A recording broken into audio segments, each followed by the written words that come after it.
Est-ce qu'on peut imaginer que Dieu n'existe pas? Dieu existe-t-il? La réponse est si évidente qu'en débattre est finalement inutile. Restez avec nous, on vous explique tout.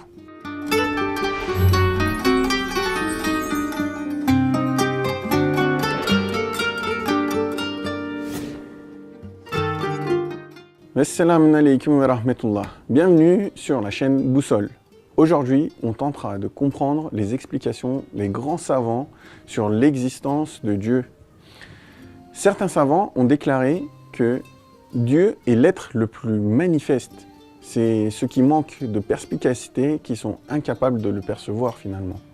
D'autres savants affirment que l'intensité de la manifestation de Dieu en empêche la perception directe. Si je peux vous donner un exemple, on peut prendre l'air par exemple. Êtes-vous continuellement conscient de son existence? Vous vous en rendez compte à chaque inspiration que vous respirez cet air? Non, en fait, il est tellement intensément présent qu'on oublie son existence finalement. Pourquoi on se pose la question de savoir si Dieu existe alors?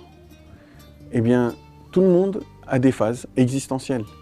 Cependant, ces derniers siècles, l'influence importante du matérialisme sur la science et les gens nous force à s'interroger et surtout à pouvoir répondre à ce sujet.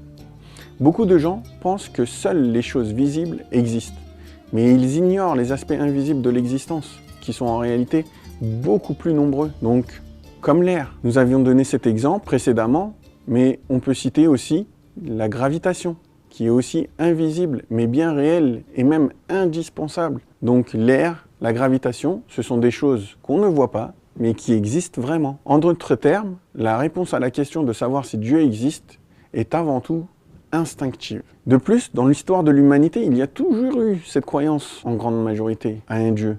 Et rien que ça peut prouver l'existence de Dieu. En plus, la science avance. Et plus la science avance, plus les savants se disent que tout cela ne peut être le fruit du hasard finalement. Comment peut-on croire que Dieu n'existe pas alors qu'on voit le fonctionnement parfait, sans aucune faille de toute la création et de l'univers?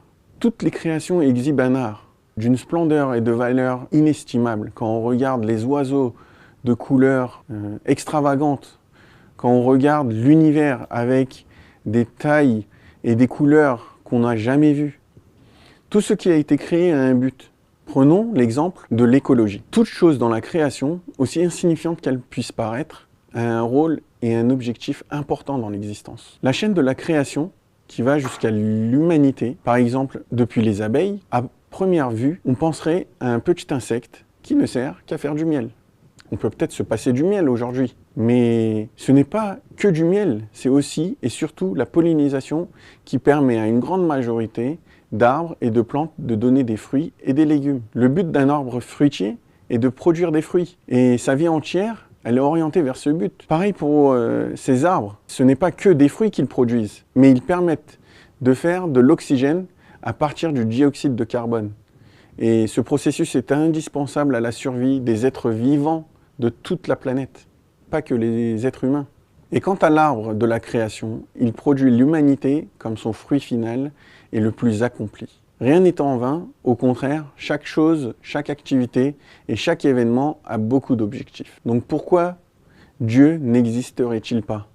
Vu la beauté et la grandeur de toutes les créations qui nous entourent, juste parce qu'on ne voit pas directement aujourd'hui?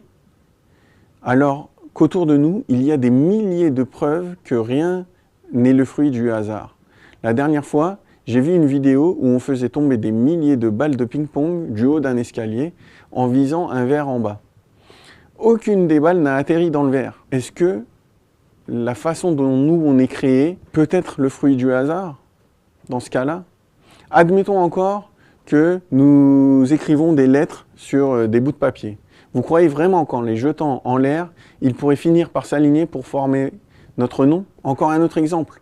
Imaginez maintenant un immense palais avec 1000 portes d'entrée, dont 999 sont ouvertes et une seule semble fermée. Dans un cas pareil, quand on reste figé devant la porte fermée, à la forcer comme un effronté, sans essayer une autre entrée, est-ce que ça serait sensé de dire que l'entrée au palais est impossible? En affirmant cela, on limite notre attention et celle des autres, uniquement à la porte qui semble être fermée. alors qu'il y a 999 autres portes avec lesquelles on peut entrer dans ce palais. Vous voyez où on veut en venir? La science ne prouve pas l'inexistence de Dieu. Au contraire, elle l'atteste. Elle l'atteste avec quoi? Avec toutes les lois sur la physique, l'astronomie, la chimie, l'ordre quantique. Donc, les lois qui vont de l'échelle nanoscopique jusqu'aux grandeurs de l'univers qu'on n'arrive même pas à s'imaginer.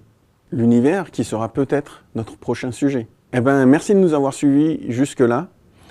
N'oubliez pas de liker, commenter. Si vous aussi, vous avez des exemples à nous donner à ce sujet. Et n'oubliez pas de nous suivre pour les prochaines vidéos où on parlera de ce genre de sujet. Voilà, à bientôt, prenez soin de vous et on se retrouve lors de la prochaine vidéo.